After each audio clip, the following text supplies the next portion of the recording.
This call is now being recorded. Bueno, pues buenos días a todos y a todas. Bienvenidos a este taller. Gracias por vuestra asistencia, gracias por vuestro apoyo. Mi nombre es Javier y soy miembro de la sección sindical del SAT, Sindicato Único de Trabajadores y Trabajadoras en la Universidad de Granada, sección PDI, profesor, personal docente investigador. Os damos la bienvenida a este taller sobre las solicitudes de los contratos Juan de la Cierva, solicitudes de contratos postdoctorales Juan de la Cierva en su modalidad formación e incorporación. Os agradecemos vuestra presencia y agradecemos que deis impulso a esta serie de iniciativas que tratan de compartir información, socializar el conocimiento, socializar la información importante respecto a las vías de acceso a la investigación académica y a la incorporación a la carrera investigadora. Este tipo de talleres de alguna forma cubren un espacio que la propia administración abandona, que es el espacio de la información, de la formación sindical y laboral. Por lo tanto, desde sindicatos como el SAT entendemos que es importante que se puedan construir desde abajo todas esas carencias que la universidad abandona o espacios sobre los que la universidad se repliega. Este taller en concreto sigue la estela de otros que ya se han realizado sobre contratos FPU, contratos FPI, acceso a becas de colaboración, becas de iniciación a la investigación. Y en este caso estamos aquí para hablar de las becas de los contratos postdoctorales. Los contratos postdoctorales son uno de los tránsitos más oscuros, de los momentos más complicados de la carrera investigadora, que se da justo después del doctorado y hasta la estabilización, ¿no? Hasta lo que se llama un puesto fijo o estable en la universidad. Este tránsito es considerado por todo y por todas la parte más complicada, la parte más difícil de la carrera investigadora, y uno de los elementos más problemáticos es la falta de una información veraz, la falta de procesos de información, de formación sobre las solicitudes y la realización de estas convocatorias. Por lo tanto, hoy vamos a prestar atención a un tipo de contrato que convoca el Ministerio de Educación y Ciencia, que son los contratos postdoctorales Juan de la Cierva, en su dimensión formación y en su versión incorporación. Para ello nos acompañan tres compañeros del SAT Granada, del SAT de la Universidad de Granada, como son Miguel Busto y Guillermo García Contreras, del Departamento de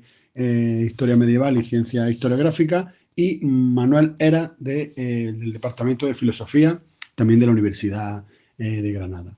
Vamos a hacer el taller en dos partes. Primero la modalidad Juan de la Cierva Formación, que lo impartirán Miguel Busto y Manuel Era, y más tarde la modalidad Incorporación, que la impartirán Guillermo García Contreras y Manuel Era también. Entonces, yo le doy la palabra ya al primer compañero, a Miguel Busto, que nos va a introducir algunos elementos de la convocatoria Juan de la Cierva formación. Así que muchas gracias por prestarte, Miguel, por tu amabilidad, y te paso la palabra. Muchas gracias.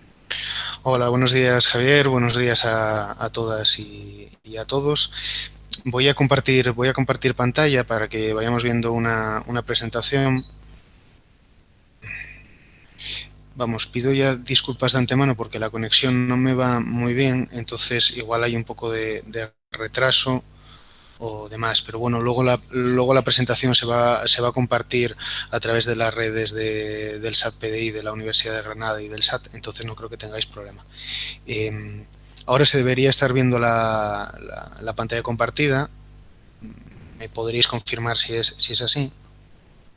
Sí, se ve, Miguel. Vale. Si puedes quitar, porque sí, sale como una pestañita de está compartiendo toda su pantalla. Si le da ahí se vale, quita eso. Así la puedo quitar, ¿no? Creo que ya se ha quitado. Sí, perfecto. Vale, muy bien. Bueno, aquí lo primero que os ponemos son una serie de enlaces de interés. Decir que la Agencia Estatal de Investigación, vamos, que nosotros sepamos, por primera vez en su historia, ha hecho un webinario explicando, entre otras cosas, estas convocatorias de Juan de la Cierva Formación y Juan de la Cierva Incorporación, y ahí os ponemos el enlace al webinario, que en parte es bastante aprovechable, y luego también la presentación en PDF. del propio webinario y el vídeo a la presentación. Un enlace de interés quizá fundamental es el CVN, que es el Curriculum Vitae normalizado, que te haces a través de ese enlace de la FICIT. Esto lo que explicando muy brevemente el CVN es simplemente una plantilla, una especie de formulario en el que se van desplegando diferentes opciones en torno a formación, congresos, máster, publicaciones y demás, que tú vas rellenando y lo que te hace es imprimir un currículum normalizado que según la pestaña que le des pues te lo puedes imprimir en inglés o en español, que son las dos opciones interesantes para estas convocatorias. Y luego quizá una de las cosas más interesantes puede ser el foro de precarios, donde hay ya pestañas y grupos creados de dudas en torno a la Juan de la Cierva Formación y Juan de la Cierva Incorporación, y luego un grupo de Facebook bastante activo, sobre todo durante estos días, que se llama Postdoctorales Juan de la Cierva, Ramón y Cajal, Beatriz Galindo. Estos son dos opciones, tanto precarios como el grupo de Facebook, donde hay gente en una situación idéntica a la nuestra y se comparten muchas dudas y suelen responderse en el día, sino a las horas. Una de las recomendaciones también que creo que debemos hacernos o que debemos haceros es que os dirijáis siempre a la información originaria, a los enlaces de las convocatorias primigenios que los tenéis aquí, porque puede haber un cierto lío o una cierta confusión entre estas dos convocatorias, formación e incorporación, porque tienen prácticamente el mismo nombre, Juan de la Cierva Formación y Juan de la Cierva Incorporación, y porque ambas tienen dos tiempos de solicitud. Primero el tiempo de solicitud nuestro, como solicitantes, y luego el tiempo de solicitud del centro en el que nosotros vamos a cursarlo. Por lo tanto, puede haber cierta confusión. Por eso os recomendaríamos que fueseis siempre a la información del Ministerio, que va a ser la veraz. En cuanto a Juan de la Cierva Formación, yo deciros, para poneros un poco en situación, que yo leí el doctorado a finales de 2018 y me presenté a la Juan de la Cierva Formación en la convocatoria de 2018. Hice la tesis en la Universidad de Oviedo y me presenté con el grupo TARG en la Universidad de Granada, dentro del departamento de Historia Medieval, en la convocatoria de 2018, y me la dieron. Y ahora voy a acabar el primer año de formación, empezar el segundo año de formación, ya estoy preparando la solicitud de incorporación. Aquí tenéis un poco el resumen de la convocatoria, pero de los aspectos más fundamentales, pero quizás sea más interesante pues este resumen. ¿Qué te da la Juan de la Cierva Formación? Es un contrato de 2 años. A lo largo en cada uno de esos 2 años de contrato puedes dar 80 horas de docencia, es decisión tuya si las das o si no. Este año dan 278 ayudas y más o menos la cuantía anual, digo más o menos porque esto depende un poco de cada universidad, de lo bruto, lo neto y demás, y luego como vamos a ver, como nos va a explicar el ejemplo Manuel, en la Universidad del País Vasco ha pasado algo muy interesante y que tenemos que tener en cuenta. Más o menos eso sería la retribución mínima anual. ¿Cuáles son los requisitos de la convocatoria actual? Pues tener el grado de doctor y haber obtenido el grado de doctor o bien a lo largo de 2019 o bien a lo largo de 2020. Tienes que solicitar la incorporación en un centro distinto a aquel en el que te has doctorado. Aunque puedes, si cumples una serie de requisitos, podrías solicitarlo en el mismo lugar. Para eso recomiendo que os leáis bien la convocatoria, pero lo normal sería solicitarlo en una universidad diferente a la que has cursado el doctorado, y lo que haces es lo solicitas dentro de un grupo de investigación, y dentro de ese grupo de investigación lo solicitas con un tutor, con una persona concreta que te va a tutorizar. Y luego también, entre otros de los requisitos, es no haber presentado Juan de la Cierva Incorporación y Ramón y Cajal, y no haber sido beneficiario anteriormente de un programa similar. Información importante: el plazo de presentación de solicitudes para la Juan de la Cierva Formación ya está abierto para nosotros como solicitantes y podemos solicitarla desde el 17 de diciembre hasta el 21 de enero. Y luego el centro en el que nosotros vayamos a solicitar este contrato, esta Juan de la Cierva Formación, va a tener para validar nuestra solicitud unos días extra, hasta el 28 de enero.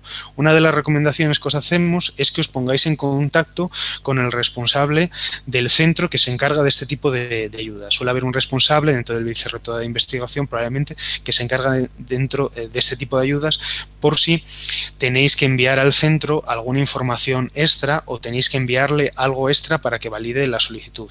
Por ejemplo, la Universidad de Granada, tú tienes que enviarle el título de doctor y tienes que enviarle el resguardo de la solicitud para que ellos y también un certificado de admisión en el departamento para que ellos validen la solicitud.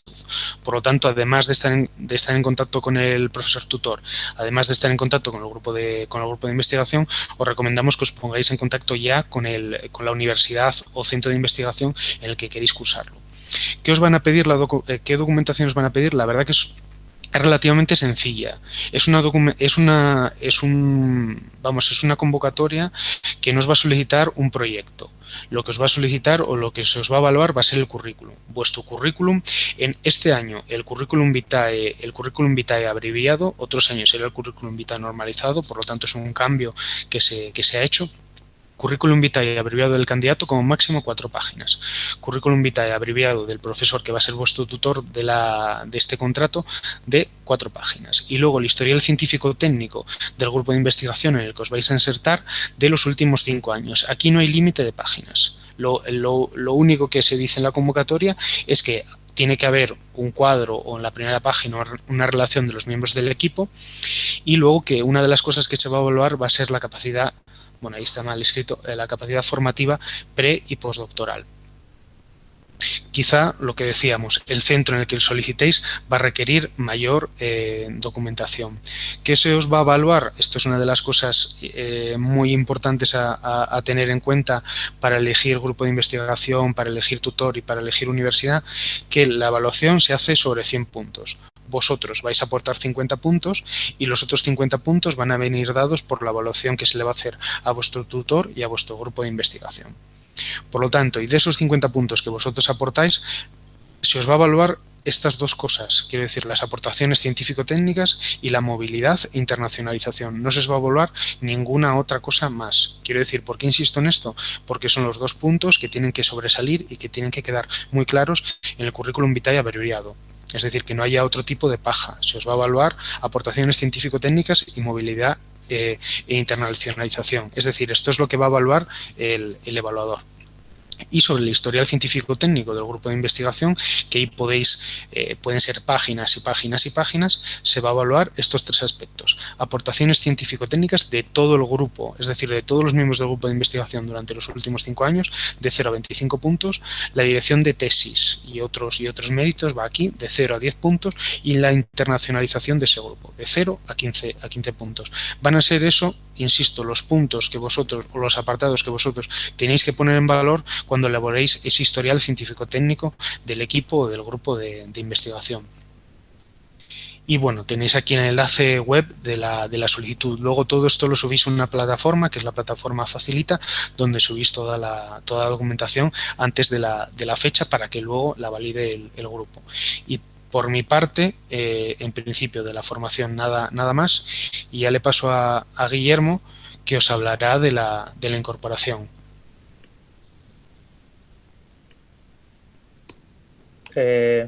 Muy buenas a todos. No sé si se me escucha bien, ¿me lo podéis confirmar? Sí, se te escucha. Yo no puedo cerrar el micro porque si cierro el micro me tengo que salir de la presentación, entonces yo voy a mantener el micro abierto, ¿vale? Vale, sin problema. No hay problema. Muchas gracias. Bueno, pues yo soy Guillermo García Contreras, soy profesor contratado doctor en el mismo departamento en el que trabaja Miguel, en el Departamento de Historia Medieval, Licencia y Técnica Historiográfica de la Universidad de Granada, y soy miembro del SAT-PDI de esta universidad. Voy a ocupar de presentar la Juan de la Cierva incorporación, lo que son las ideas básicas y sobre todo en qué se diferencia de la Juan de la Cierva formación, porque muchas de las cuestiones que ya ha adelantado Miguel son también válidas para esta solicitud, pero tiene algunas cuestiones, algunas particularidades que conviene señalar. Esta modalidad de contrato postdoctoral yo la tuve en su día, entre febrero de 2017 y enero de 2019. Lo que pasa es que en la convocatoria en la que yo concursé, que en aquellos momentos era convocatoria de 2015, aunque como digo yo me incorporé en 2017, eran distintos porque eran solamente 2 años. Ahora han ampliado, ahora son 3 años. Más o menos la base salarial es la misma y la ayuda adicional de la que ahora hablaré también es la misma. Lo que se ha cambiado, como digo, es la duración de estos contratos. Estos contratos que son muy, muy interesantes porque son la primera vez que se empieza a reconocer al investigador postdoctoral la capacidad de ir dirigiendo sus propias líneas de trabajo, esa mínima capacidad de liderazgo. Como digo, son muy interesantes, pero vienen a solapar o vienen a ocupar el espacio que antes ocupaban las becas postdoctorales que tenía el Ministerio, que permitían ir al extranjero. Es decir, ahora mismo no hay ningún plan dentro del Plan Nacional de Investigación, no hay ningún tipo de convocatoria que directamente te facilite el poder ir al extranjero como si la había antes. Estas convocatorias, más el tipo de requisitos y el tipo de perfiles que se suelen presentar, se asemejan más a lo que antiguamente eran las Ramón y Cajal en el sentido de exigencia de currículum. Entonces, en algunos centros, en algunos ambientes se les suelen llamar los mini Cajales a quienes obtienen este tipo de convocatorias. Bueno, ahí tenéis un poco en extenso lo que son las bases de la convocatoria. ¿Puedes pasar, Miguel, a la siguiente? Y este sería el resumen. Como he dicho antes, son contratos de 3 años. También se reconoce la capacidad docente con hasta 80 horas, 8 créditos que se pueden reconocer. Hay 278 ayudas, dentro de las cuales se reservan algunas plazas, 6 para o 5 para personas con discapacidad y otras 6 para centros de investigación agraria y alimentaria de las comunidades autónomas. Y la cuantía anual, como decía también antes Miguel, en teoría no se pueden cobrar menos de 26.300 euros anuales, pero la cantidad que realmente se percibe mensualmente, la retribución puede variar de unas comunidades autónomas a otras, de una universidad a otra, dependiendo de muchos factores, cuestiones fiscales, cuestiones que atañen a cada universidad. Y además, en algunos casos, para que no baje la cuantía mínima que tienen que recibir los contratados Juan de la Cierva Incorporación, las universidades tienen que aportar parte de dinero. Eso hace que no todas las universidades estén dispuestas a aceptar este tipo de solicitudes, con lo cual insistí una vez más en que deberíais poneros en contacto con el centro en el que estáis interesados en echar la solicitud lo antes posible para aseguraros de que tienen disponibilidad y que van a aceptar la solicitud.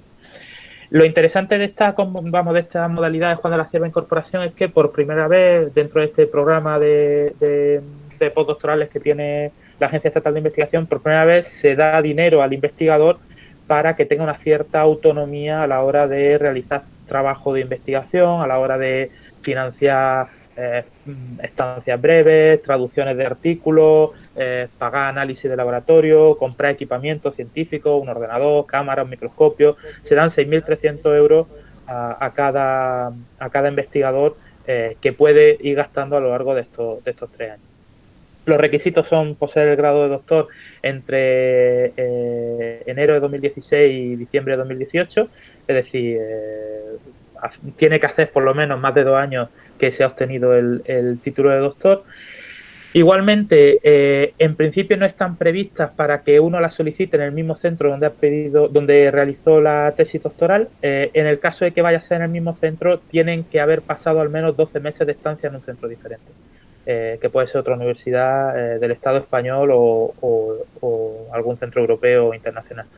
Y igual que pasaba con la otra convocatoria, no puede haber presentado solicitud a Ramón y Cajal en este mismo año, no puede haber sido beneficiario anteriormente de Ramón y Cajal ni de Juan de la Cierva Incorporación para volver a solicitar, y en el caso de que tenga la Juan de la Cierva formación, en el caso de que se le haya concedido, tiene que haber disfrutado por lo menos 1 año este contrato, el Juan de la Cierva formación, la modalidad anterior, para poder pedir estas de incorporación, ¿vale?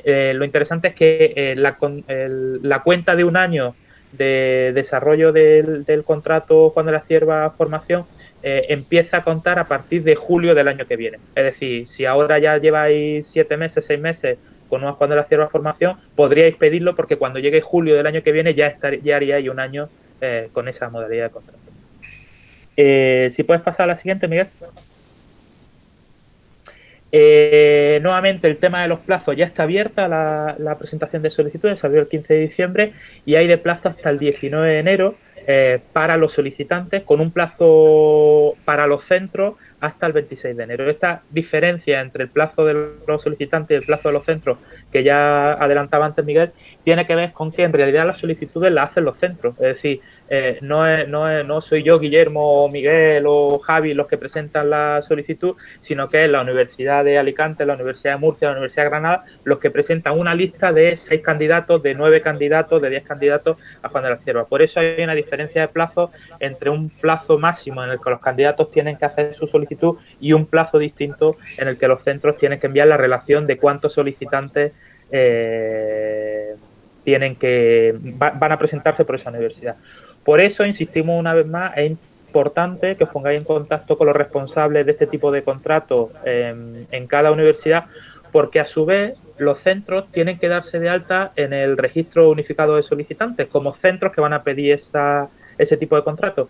Y la fecha límite para que los centros pidan este registro unificado de solicitantes coincide con la fecha límite de presentación de esta Juan de la Cierva Incorporación, que es el 19 de enero.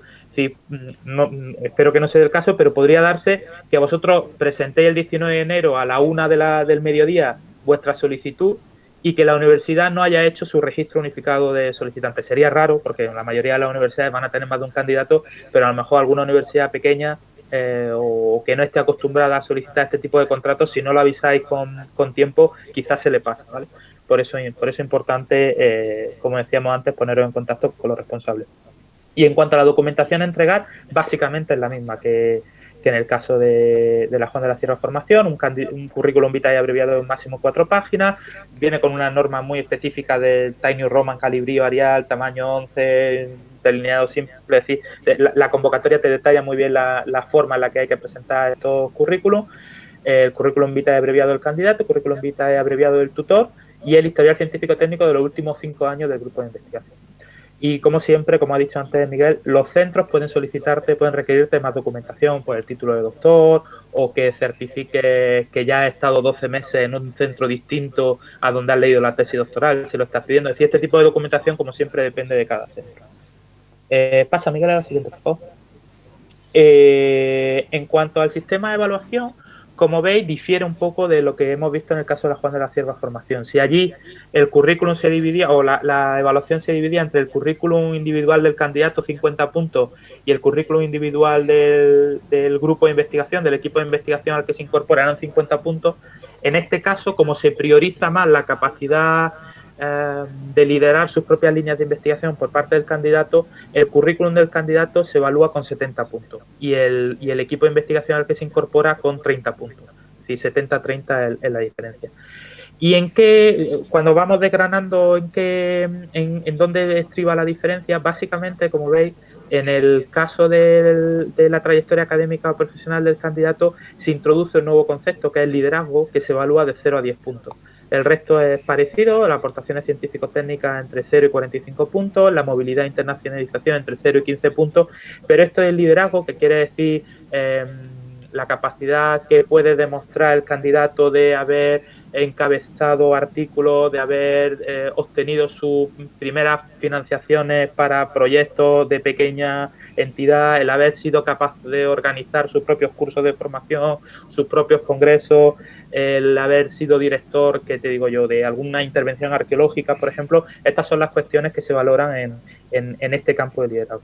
Y en el caso del historial científico técnico del equipo de investigación, las aportaciones científico-técnicas entre 0 y 20 puntos y la internacionalización entre 0 y 10 puntos. Es decir, aquí lo que desaparece era la dirección de tesis doctorales, la dirección de la capacidad formativa a la que aludía antes Miguel. En el caso de la Juan de la Cierva Incorporación no se evalúa esto en los equipos de investigación. Esto solamente se evalúa en el caso de la Juan de la Cierva Formación. Gracias, Miguel. Aquí tenéis el enlace web, lo pondremos ahora en el chat o lo pasará Javi, de todas formas, como vaya a tener la presentación. Como siempre, insistí una vez más, acudí a las fuentes originales para que no haya problemas, porque a veces incluso la propia Agencia Estatal de Investigación publica en Twitter o en redes sociales información que es ligeramente contradictoria a lo que pone la convocatoria oficial, así que siempre la convocatoria oficial.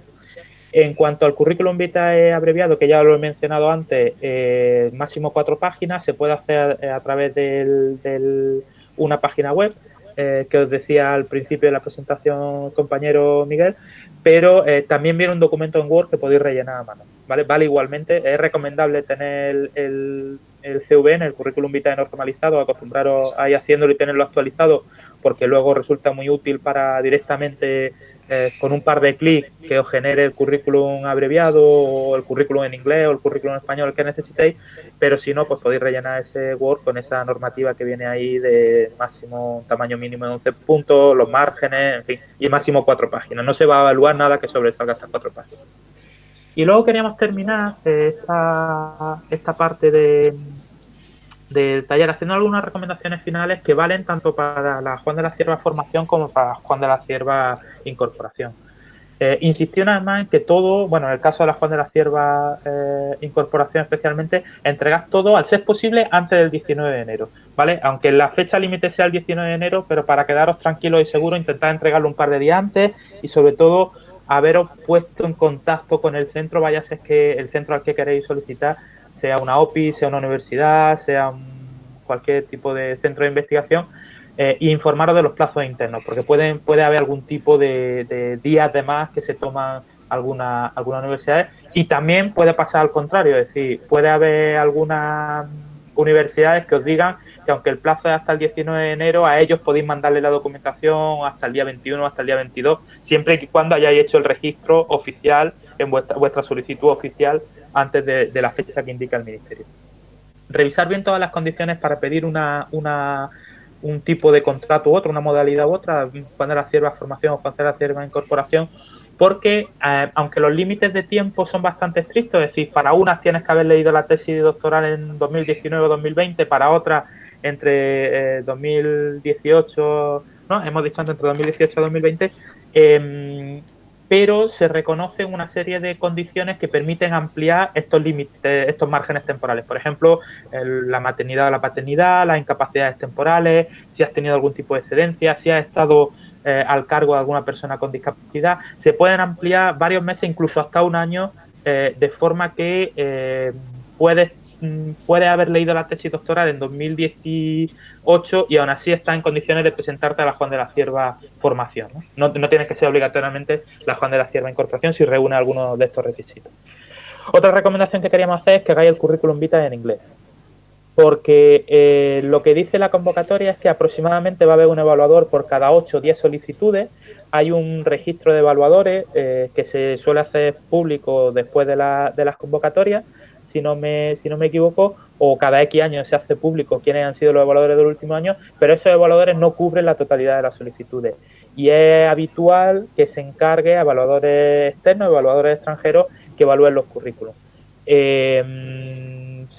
Por eso recomendamos que hagáis el currículum en inglés, porque cuando evalúa a alguien de fuera, con distancia, suele valorar mejor vuestros propios currículum porque escapa de ciertas cuestiones que atañen a las tradicionales encuentros y diferencias entre universidades, entre centros, entre grupos de investigación. Eso no podía escapar por ahí, y sobre todo porque en nuestra tradición académica solemos hacer muchas cosas que se evalúan muy bien visto desde fuera, y que sin embargo dentro de nuestra propia tradición académica, como lo solemos hacer todos, pues no se tiene tanto en cuenta, no se considera tan importante, ¿no? Pues la cantidad de docencia, la cantidad de cursos que damos, o la cantidad de publicaciones, por ejemplo, que a veces parece que solamente tenemos que publicar en JCR y en Impacto, y es importante, pero a veces el resto de publicaciones son igualmente interesantes y se ven con mejores ojos cuando lo coge un evaluador extranjero que cuando lo coge un evaluador de dentro, ¿no? Así que recomendamos hacer el currículum vitae en inglés. No es obligatorio, pero sí que es una de las recomendaciones que hace la convocatoria.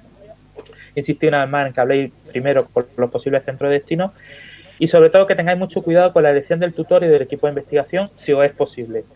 ¿Por qué?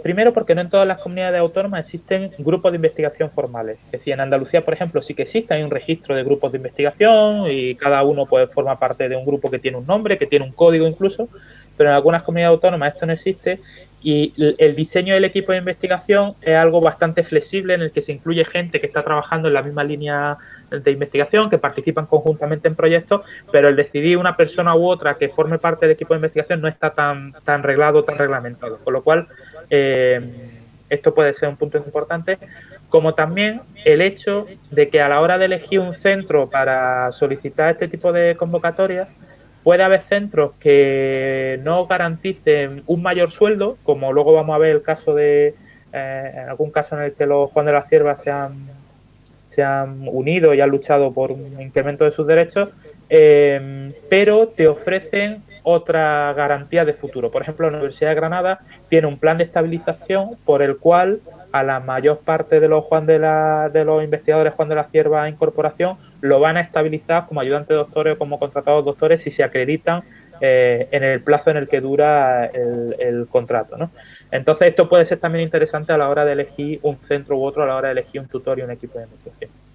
Y luego, finalmente, animaros a que ante cualquier circunstancia, incluso si pensáis que no dais el perfil, que no tenéis condiciones, que no reunís currículum suficiente, que os falta todavía, que a lo mejor el año que viene, porque este año mejor no hacerlo, porque me falta algún artículo por publicar, porque no tengo tal.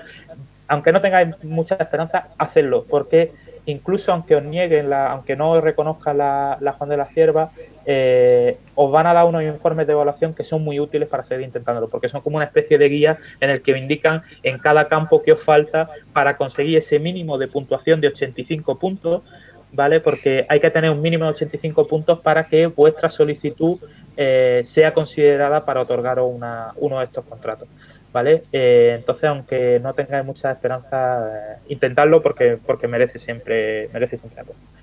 Y ya está, yo por mi parte lo dejo aquí.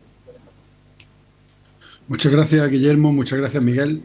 Yo le paso la palabra, si os parece, al compañero Manuel Era. No sé si hola a todos. No me va muy bien la cámara, así que no sé, creo que no te preocupes. Vale, lo hago sin cámara. Simplemente por complementar lo que han dicho los compañeros antes en las dos solicitudes de Juan de la Cierva. Hay 3 factores fundamentales que hay que medir a la hora de escoger un grupo de investigación. Y esos 3 factores fundamentales que hay que tener en cuenta son la capacidad formativa de ese grupo. Segundo, que ese grupo atraiga proyectos de investigación potentes. Y tercero, las publicaciones y el currículum de los miembros del grupo de investigación, teniendo especialmente en cuenta, como ya he dicho, las publicaciones, pero también la internacionalización. Vamos a ir un poco por partes. La capacidad formativa del grupo de investigación implica que ese grupo forme a investigadores predoctorales con FPU y FPI y que además hayan tenido en otras ediciones previas otros investigadores, Juan de la Cierva y Ramón y Cajal. O sea, si hay que escoger entre 2 grupos, uno de ellos sin capacidad formativa y otro de ellos con capacidad formativa, y esto incluye predoctorales, FPU, FPI y demás contratos que hayan tenido en ese grupo que impliquen que esos contratos para hacer la tesis se obtienen en concurrencia competitiva, o sea, programas autonómicos, programas europeos y demás. Hay que tener en cuenta que parten desde una posición más ventajosa aquellos grupos con mayor capacidad formativa, o sea, los que han tenido antes miembros con contratos predoctorales y postdoctorales. Otro aspecto importante a poner en el historial, cuando se hace el historial del grupo puede hacerse de muchas maneras. Y puede ser poniendo simplemente todos los currículas de los miembros del grupo de investigación uno detrás de otro, pero también se puede hacer un documento que incluya esos currículas, ¿no?, de los miembros del grupo de investigación, pero que antes tenga una página de presentación donde se haga lo siguiente. Primero, que se ponga un párrafo diciendo por qué el candidato, en este caso vosotros, queréis formar parte de ese grupo de investigación, y que se vea que hay un encaje natural dentro del grupo de investigación, y después hacer como los highlights, los grandes éxitos del grupo de investigación, donde se diga, por ejemplo, donde se haga mención explícita a esta capacidad formativa, cuántos Juanes de la Cierva, Ramón y Cajal, FPU y FPI y contratos autonómicos y demás han tenido ese grupo de investigación previamente,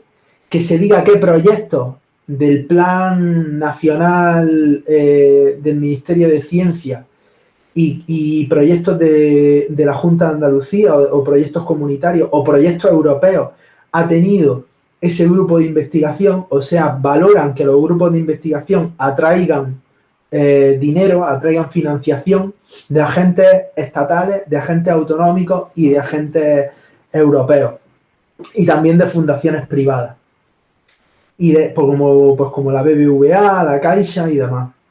Y después, el tercer aspecto es que cuando se ponen los currículas de los miembros del grupo de investigación, se haga especial énfasis en estos dos aspectos. Primero, las publicaciones que tienen. Para aquellos que sois de ciencias naturales, ciencias exactas, ciencias técnicas, se tiene muy en cuenta las publicaciones en JCR y el factor de impacto. Todo eso tiene que ir explícito y mencionado explícitamente en el historial del grupo. Y otro aspecto importante para los de que sois de humanidades, hay que tener en cuenta las publicaciones en el ranking SJR, sobre todo los primeros cuartiles, como también pasa con el ranking JCR en ciencias, pero en humanidades hay que tener en cuenta las publicaciones en SJR, que es el ranking de Scopus, y el factor de impacto de Google o de Scopus o de lo que sea. También hay que tener muy en cuenta el número de citas que tiene, sobre todo el que va a ser vuestro supervisor. Y además hay que hacer mención explícita a la internacionalización. Por ejemplo, si los miembros del grupo de investigación se han ido de estancia durante los últimos 5 años. Si esas estancias han sido en lugares de investigación de prestigio en el área. Si se han hecho redes internacionales, si se forma parte de grupos de investigación internacionales, si se ha conseguido financiación para hacer redes internacionales en Europa por parte de programas de financiación de la Comisión Europea, de ERC, del European Research Council. Todo eso, esos 3 factores, que repito para que no se os olvide: internacionalización y publicaciones, capacidad de atracción de talento, son clave a la hora, y formación del grupo, son clave a la hora de tener en cuenta el historial del grupo. ¿De acuerdo? Después, es interesante que cuando hagáis el CVA, vosotros como candidatos, intentéis llenar el máximo de áreas posibles del CVA. El CVA puede hacerse de 2 maneras: o manualmente o sacando de la aplicación CVN de la Fundación Española de la Ciencia y la Tecnología, la versión del CVA, del currículum abreviado. El CVN es el currículum vitae normalizado, el cual lo puede hacer cualquiera entrando en la web de la FECIT, de la Fundación Española por la Ciencia y la Tecnología, haciéndose un usuario y rellenando los campos.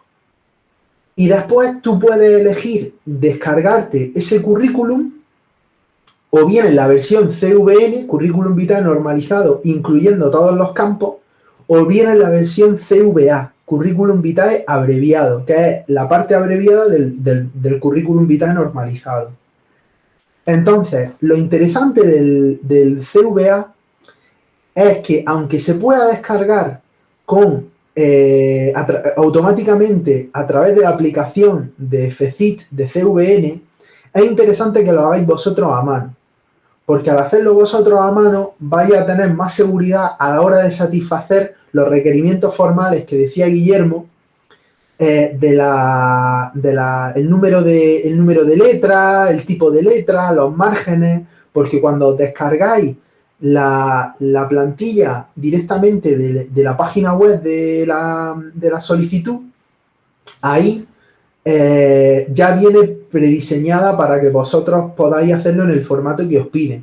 Mucha gente se descarga el CVA directamente del CVN minutos antes o la misma mañana en la que va a acabarse la solicitud, porque es un irresponsable o una irresponsable y lo deja para el último día, de ahí la vehemencia con la que los compañeros han dicho que no se puede dejar para el último día, y se da cuenta de que no satisface los requerimientos formales.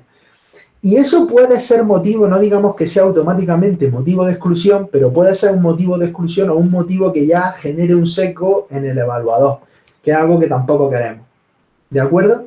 Entonces, es interesante que hagáis el CVA a mano. Y en el CVA tenéis que tener muy en cuenta también los siguientes factores, que son muy parecidos a los del historial del grupo. Internacionalización, publicaciones y atracción de proyectos o membresía en proyectos. Por ejemplo, las publicaciones pasa lo mismo que con el historial del grupo. Si eres de letras o de humanidades, es mejor poner las publicaciones en SJR y se tienen en cuenta hasta las 10 mejores publicaciones que uno tenga. Normalmente cuando se está en la fase de Juan de la Cierva formación no se tienen tantas. No así en la Juan de la Cierva incorporación, que se tienen más. Entonces hay que tener en cuenta cuáles son, entre comillas, las mejores. ¿Qué significa las mejores? Pues hay que tener en cuenta una serie de factores. Primero, que el cuartil de la revista sea el más alto. Pues por ejemplo, si tenéis 2 Q2 y un Q1, no vayáis a dejar fuera el Q1 o tal, tenéis que meterlo. Después tenéis que tener en cuenta para aquellas personas, sobre todo esto a la gente de humanidades le pasa mucho, tenéis que tener en cuenta que la publicación de libros o capítulos de libros se tiene que referenciar a través del ranking SPI de editoriales. El ranking SPI de editoriales es un ranking que hace el CSIC, el Consejo Superior de Investigaciones Científicas, y lo que hace es dividir las editoriales por área y también por país, o sea, internacional o España. Entonces, es interesante que, por ejemplo, si publicáis un capítulo de libro en español, que eso lo hace mucho la gente de historia, por ejemplo, la gente de filosofía, la gente de sociología y demás, si publicáis un capítulo de libro, que tenga en cuenta la posición de la editorial dentro del ranking SPI de editoriales españolas, si es un libro español. Y si es un libro en el extranjero, pues el ranking internacional. ¿De acuerdo? Después hay que tener muy en cuenta la internacionalización. Bueno, esto volvemos a lo mismo. Los de humanidades en las publicaciones, el ranking SJR, y los de ciencia en las publicaciones, el ranking JCR. ¿De acuerdo? Hay gente que se puede dedicar, por ejemplo, a historia de la ciencia, a filosofía de la ciencia. Ahí es interesante poner el ranking SJR y JCR a la vez, si está la revista en los dos rankings, porque si está la revista en los dos rankings, eso significa pues que es una muy buena revista, aunque esté en cuartiles distintos. Pero es interesante ponerlo. Después, la internacionalización básicamente vendrá en vosotros, que sois candidatos a Juan de la Cierva, vendrá por parte de las estancias que habéis tenido durante el doctorado. Ahí hay que ponerlas, tanto las doctorales como las postdoctorales, y hay que hacer mención explícita, porque las estancias de investigación postdoctorales o los contratos postdoctorales cuentan muy favorablemente dentro de la solicitud de Juan de la Cierva. ¿Y esto por qué es así? Porque normalmente se da por hecho de que la experiencia de internacionalización de los candidatos predoctorales viene o bien porque se han realizado estancias y se ha hecho el doctorado en España, y hay que tener en cuenta que esas estancias, si son financiadas por el ministerio, por la universidad, por la comunidad autónoma, también hay que poner que se te ha financiado eso. O bien viene la experiencia internacional durante el doctorado porque se ha doctorado uno en una universidad extranjera y que se le ha pagado por ello. También hay que poner eso, porque eso es un aliciente muy fuerte. Y después hay que poner mención explícita aparte a las estancias postdoctorales y explicar qué son postdoctorales. Porque si alguien gana un contrato postdoctoral teniendo un doctorado en España y habiendo tenido las mismas posibilidades de hacer estancias que otra persona en España que no haya tenido esa experiencia postdoctoral, pues ya se está en clara ventaja. ¿De acuerdo? Hay que tener en cuenta que se valora especialmente la experiencia internacional postdoctoral en el caso de los Juan de la Cierva. Y después, otro aspecto que es importante es el aspecto de ser miembro de grupos de investigación, ser miembro de proyectos de investigación y haber conseguido proyectos de investigación, sobre todo individuales. Ser miembro de grupos de investigación lo puede tener, por ejemplo, un FPU que ha conseguido la FPU, que es un contrato individual que se da a nivel predoctoral, como ya sabéis, y resulta que esa persona que ha tenido la FPU forma parte de un grupo de investigación, lo cual está muy bien. Cuenta todavía más si se tiene proyectos, y en esto los FPI tienen ventaja, porque a los FPI se le da un contrato para hacer la tesis dentro de un grupo de investigación, de un proyecto de investigación ya financiado, que a su vez está formado por un grupo de investigación. Entonces ya mata a dos pájaros de un tiro el FPI. Ha formado automáticamente parte del grupo de investigación y del proyecto de investigación. Pero además se puede intentar conseguir proyectos individuales, premios individuales.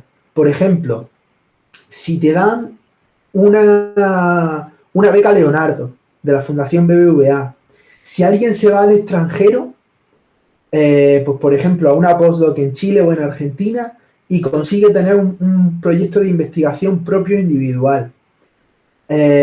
Si alguien ha tenido, por ejemplo, un proyecto GIN de jóvenes investigadores, que los proyectos GIN son proyectos del ministerio que son para investigadores que o están en el paro o tienen un contrato de menos de un año de duración. Y entonces se les financia un proyecto de investigación donde va su salario y se pueden mantener hasta 3 años. Si se ha ido al extranjero con un proyecto de investigación financiado, todas estas cosas las valoran muchísimo, porque eso también cuenta para los puntos de lo que llamaba Guillermo los puntos de liderazgo, porque ahí se ve que esa persona con el rollo este de la excelencia que se está vendiendo para conseguir contratos de investigación, se valora que ese investigador pues se le está financiando directamente a ese investigador o a esa investigadora. Y se está apostando por él con financiación, o por ella con financiación. Entonces hay que tener todo eso en cuenta. Y esto es básicamente lo que yo puedo aportar con respecto a complementar las cosas que ya han dicho los compañeros, que son bastante exhaustivas. Si queréis os cuento un poco la experiencia que tuvimos los investigadores Juan de la Cierva en la Universidad del País Vasco con la equiparación salarial. Sí, adelante Manolo, yo creo que es interesante, ¿no?, que nos cuente esa experiencia y que veamos un poco también qué mecanismos de lucha y qué mecanismos de activación tiene la comunidad Juan de la Cierva, así que sí, yo creo que sí es interesante que nos comparte esa experiencia. Y Genial. ya más tarde pasaremos a un turno de preguntas, si os parece. Vale, pues lo que ocurrió con los investigadores Juan de la Cierva en la Universidad del País Vasco fue lo siguiente. Yo llegué en 2018 con una Juan de la Cierva formación y me di cuenta de que yo, como Juan de la Cierva formación, cobraba muchísimo menos que lo que cobraban otros postdoctorales, que tenían la misma antigüedad que yo. Y en concreto los investigadores del gobierno vasco, financiados por la comunidad autónoma del gobierno vasco, los investigadores postdoctorales financiados por el gobierno vasco, y los investigadores postdoctorales del plan propio de la Universidad del País Vasco. Entonces, contacté con otros investigadores Juan de la Cierva para intentar unirnos y reclamar nuestros derechos, porque un error muy común dentro del el personal investigador, sobre todo predoctoral y postdoctoral, es querer hacer las cosas de manera individual. Como no hay cultura de clase dentro del sector de la investigación más precario, como son los predoctorales y los postdoctorales, se tiende a una actitud de estar completamente desclasado y pensar que como estamos contratados por una universidad, pues ya no somos trabajadores, somos unos elegidos tocados por una mano divina que tenemos que dar las gracias por tener un contrato precario en una universidad.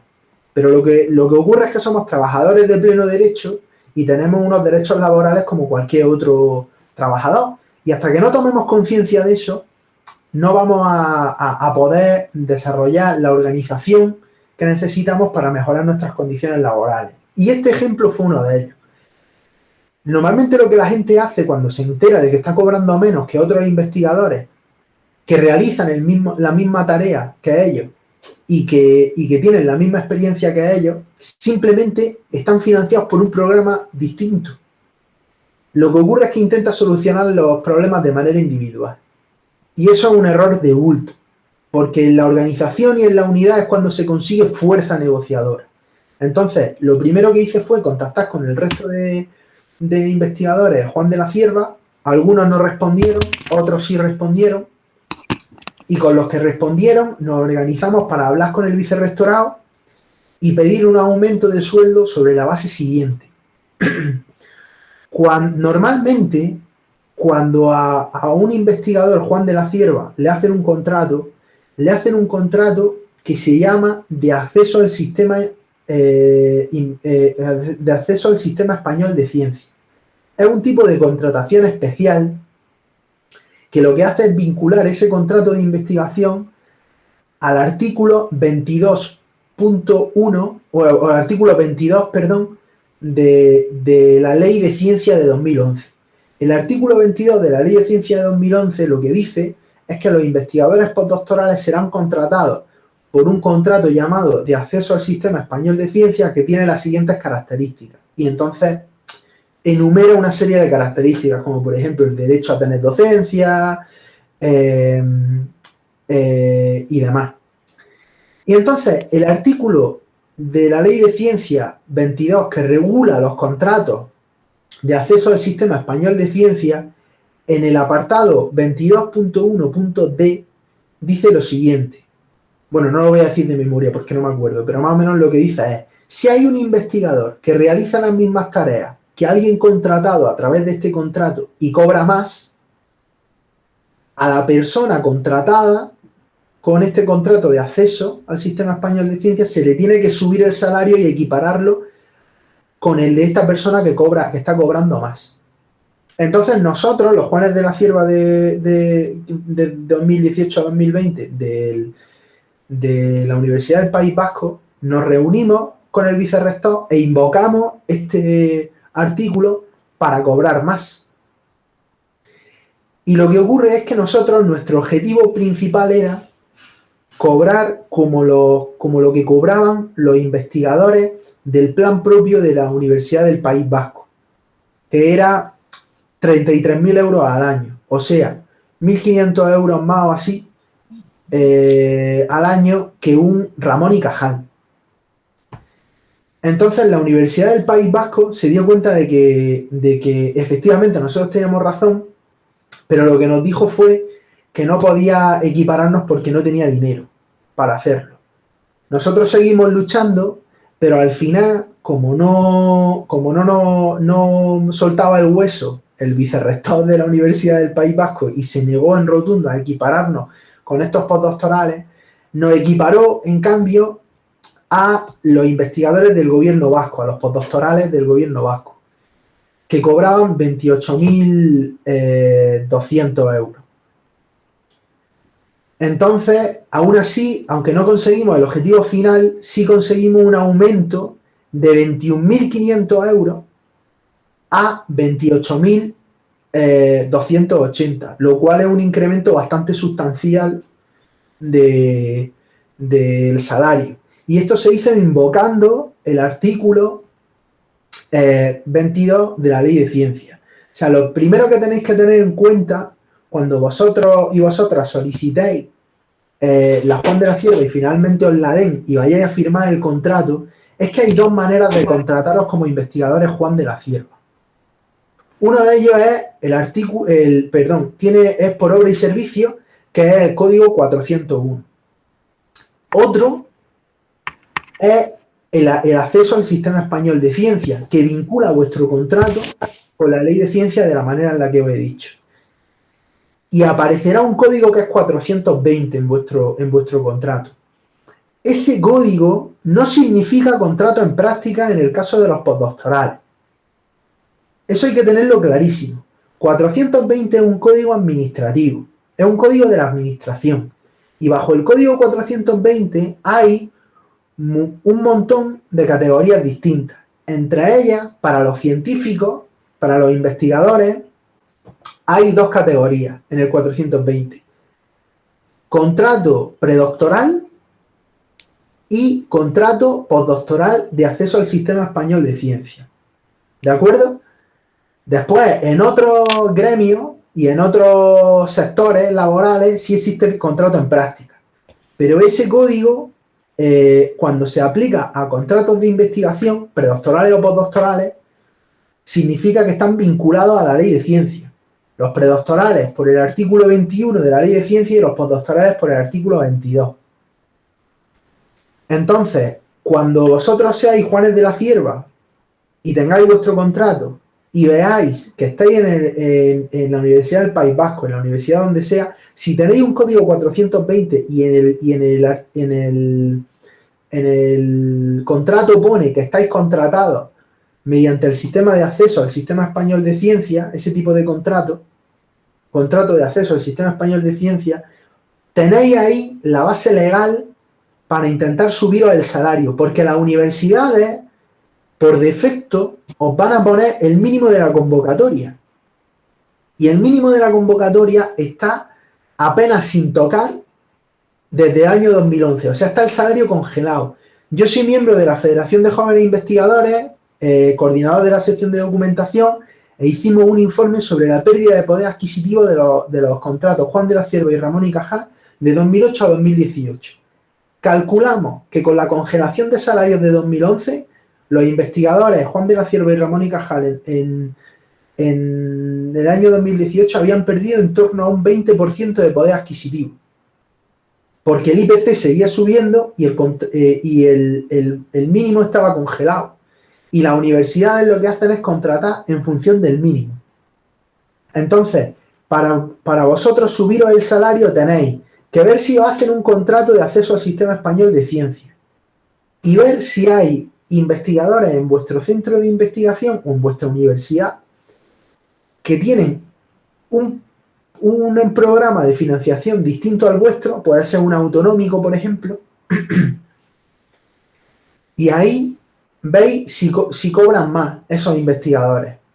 Y si cobran más, lo que hacéis es uniros entre vosotros, hablar con vuestro sindicato también y pedirle al vicerrector de investigación o a la vicerrectora de investigación que os suba el salario y os lo equipare sobre la base del artículo 22 de la ley de ciencia. Entonces, ahora, a partir de que nosotros nos movilizamos en la Universidad del País Vasco, tanto los investigadores Juan de la Cierva Formación como los Juan de la Cierva Incorporación cobran 28.280 euros. Porque eso no es solamente para un año, sino que se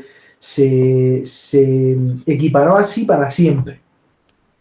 En el CSIC pasa algo parecido. En el CSIC los investigadores, Juan de la Cierva y demás, entran dentro de convenio y se les aplica la subida automáticamente en los centros del CSIC.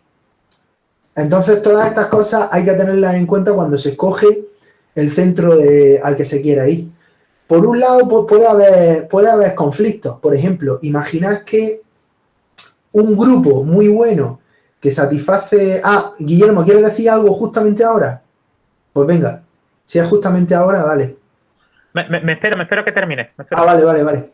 Entonces puede haber conflictos. Por ejemplo, si alguien quiere cobrar más, como Juan de la Cierva, puede decidir irse a la Universidad del País Vasco. Pero a lo mejor no hay un grupo tan fuerte de los suyos. No hay un grupo que satisfaga los criterios que yo he mencionado antes para el historial del grupo de investigación. Entonces se puede intentar o bien luchar por la subida o bien aguantar hasta que se encuentre la siguiente postdoc u optar por otra postdoc de esa universidad que ofrezca, que pueda en la que se pueda cobrar más. Y bueno, yo creo que ya he terminado con esto. Así que si ya comenzamos la ronda de preguntas, si os parece. Yo quería Vale, pues comentar... que intervenga Guillermo y mientras os voy avisando que podéis ir tomando la palabra o escribir vuestras preguntas por el chat para que se vayan contestando. Entonces, mientras tanto, adelante, Guillermo. Sí, yo quería comentar, añadir a lo que estaba diciendo Manolo, la necesidad de organizarse colectivamente, de leerse bien al detalle la legislación y de defender los derechos de los investigadores e investigadoras, sobre todo los que estamos en situación o los que hemos pasado por situaciones más precarias. En la Universidad de Granada, cuando yo entré como Juan de la Cierva, éramos unos 12, creo recordar en aquel momento, 12 o 14 en toda la Universidad de Granada.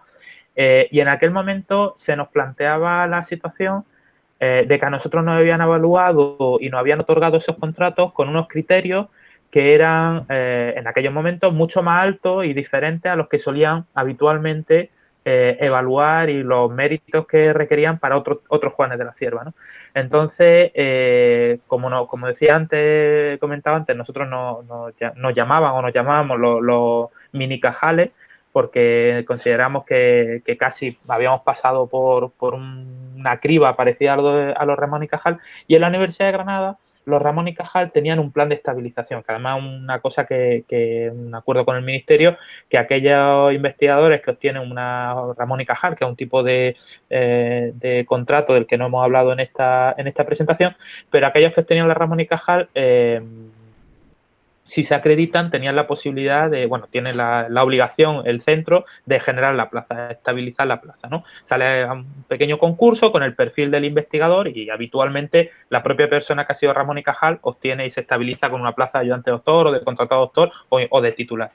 Pues claro, a nosotros se nos planteaba, a los Juan de la Cierva de la Universidad de Granada, se nos planteaba una situación similar, porque consideramos que el sistema de evaluación que nosotros habíamos recibido, los méritos que nosotros teníamos y las condiciones que nosotros habíamos pasado para obtener una Juan de la Cierva incorporación eran los mismos que otros Ramón y Cajales que nos precedían, que ya se estaban estabilizando. Entonces nos organizamos colectivamente, nos leímos la legislación, contamos con ayuda en aquellos momentos de algunos de los sindicatos que había en la Universidad de Granada, y gracias a eso conseguimos arrancar un plan de estabilización en la Universidad de Granada también para los Juan de la Cierva incorporación, del que ahora esperemos que se beneficien o se están beneficiando. Yo me beneficié en su momento, esa es la forma en la que yo me estabilizo en la Universidad de Granada, y todos los investigadores que vienen detrás nuestra están accediendo al mismo plan de estabilización. Entonces ya no es solo una lucha, como decía Manolo, ya no es solo una lucha por mejorar las condiciones salariales, sino incluso una reivindicación por reconocer los derechos que tienen los trabajadores y las trabajadoras en investigación y docencia a que determinados planes de estabilización o determinadas mejoras o determinadas situaciones que favorecen solamente a unos colectivos benefician a todos los colectivos porque hay igual trabajo y iguales derechos, ¿no? Era solamente apuntar el caso un poco por añadir a lo que decía Manolo, la necesidad de luchar colectivamente y organizarse entre todos. Yo creo que es interesante todo esto que dice Guillermo, porque pone en perspectiva todo lo que es una confluencia en las luchas de distintos sitios, en las luchas laborales, por derechos laborales del personal investigador. O sea, lo que buscamos es tener unos derechos y una estabilidad igual que la que se tiene en otros países, o por lo menos que si son peores en otros países, que se dignifique eso, que se dignifique nuestro trabajo, porque lo que ocurre es que es cierto que la mayoría del personal investigador se mete en la investigación por vocación, pero eso no puede ser una excusa para que la vocación eclipse lo que debería ser un salario justo, un salario actualizado con respecto al IPC, una estabilidad laboral, sobre todo porque si la investigación científica requiere tiempo, es una tarea a medio largo plazo, es necesario tener una estabilidad laboral por lo menos a medio largo plazo. Entonces, es sobre todo importante que el personal investigador desarrollemos esa conciencia de clase, esa conciencia de que somos trabajadores, para poder organizarnos y reclamar los derechos que tiene cualquier otro sector laboral ya completamente adjudicados en España esos derechos. Entonces, necesitamos tener desarrollar esa conciencia que nos ponga en perspectiva de que nuestro trabajo es válido, de que nuestro trabajo se tiene que realizar con un mínimo de dignidad y con un mínimo de estabilidad y con un mínimo de poder adquisitivo para poder realizarlo en condiciones, porque no somos trabajadores de segunda, ¿no? Entonces es importante que Muchas nos demos gracias, cuenta de Manolo. eso. Si os parece, pasamos ya al turno de preguntas. Hay una pregunta de un compañero, le permitimos que la lance y vemos si hay otra, si hay alguna otra y que la pueda desarrollar más tarde. Así que adelante, compañero, que tienes la palabra. Buenos días a todos. Primero, gracias por la charla, por dedicar un poquito de vuestro tiempo a estas jornadas de formación y reivindicación, ¿no?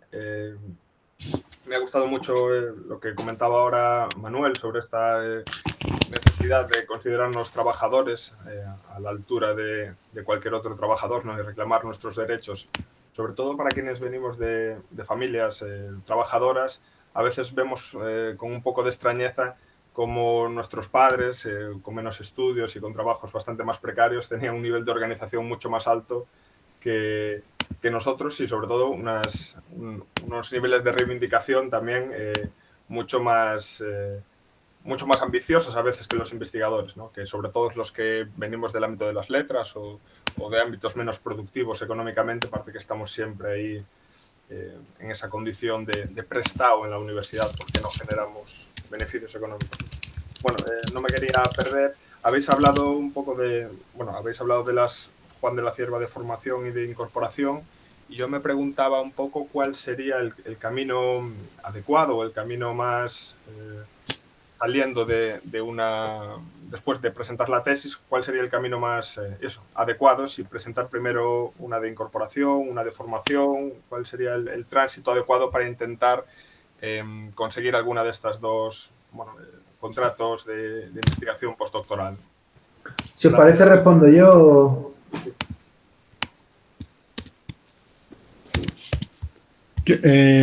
Yo sí que creo que deberíamos quizás, si hay alguna otra pregunta que se haga ahora, y hacéis una última vale. pregunta muy breve los tres para cerrar la sesión. Ya son las 11:30 y teníamos el compromiso de no alargarnos más de... tenemos el compromiso de no alargarnos más de 1 hora y media por respeto a las personas que están participando. Entonces, ¿hay alguna otra pregunta, algún otro comentario y que ya respondamos a todas?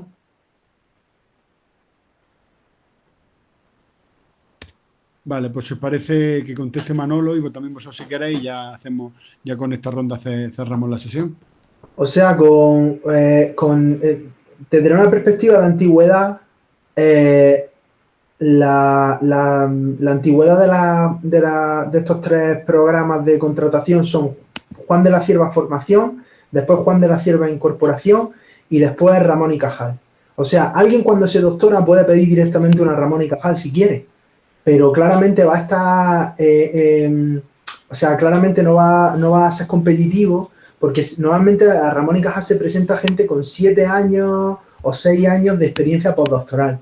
Entonces, lo recomendable es, en función de en cuanto alguien se doctora, lo más recomendable es pedirle a Juan de la Cierva formación. Después, cuando pasan de 3 a 5 años, desde que se ha doctorado, es pedirle a Juan de la Cierva incorporación y a partir de ahí la Ramón y Cajal.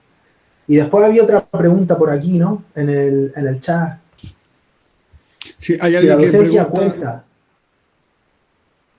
Sí, la docencia no cuenta necesariamente. Siempre es un mérito que complementa, pero no es decisivo. Los que son decisivos son los que he mencionado antes, que es los contratos y la participación en grupos y proyectos de investigación, las publicaciones, la calidad de las publicaciones y la internacionalización.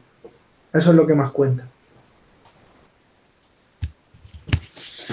Vale, pues si os parece son ya las 11:30, ya llevamos una sesión bastante larga. No sé si hay algún otro comentario que quieran aportar Guillermo o quizá Miguel de despedida, en todo caso para ir cerrando un poco la sesión.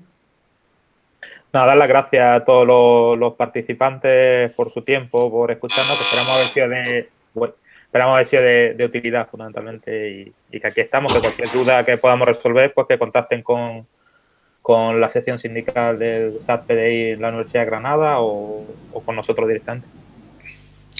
Nada, yo simplemente dar las gracias a todos los que han asistido y nos han acompañado a lo largo de esta hora y simplemente decir una recomendación: si cumplís los requisitos, solicitadla. Y ya está. Como esta postdoctoral, cualquier otra. Si se cumplen los requisitos, se solicita. Algo caerá. Vamos, al menos así lo pienso yo. Muchas gracias a todos y que sabéis que tenéis la sección sindical de PDI del SAT de la Universidad de Granada a vuestra disposición para lo que necesitéis. Bueno, pues como dice Miguel, se hace camino al caminar, tanto en la consecución de contratos como en la conquista de derechos, como nos ha contado Manuel y Guillermo. Muchas gracias a todos y a todas. Vamos a subir la sesión a YouTube, la emitiremos en el Twitter del SAT PDI UGR y en el Facebook del SAT Granada. Os esperamos en otras sesiones. Nuestro correo es satpdi@ugr.es para que escribáis vuestras preguntas, vuestros comentarios, para tener reuniones virtuales, para cualquier tipo de consulta o de ayuda. Estamos a vuestra disposición. Y nada, pues muchísima suerte para esta convocatoria y nos vemos en la lucha. Muchas gracias a todos y a todas.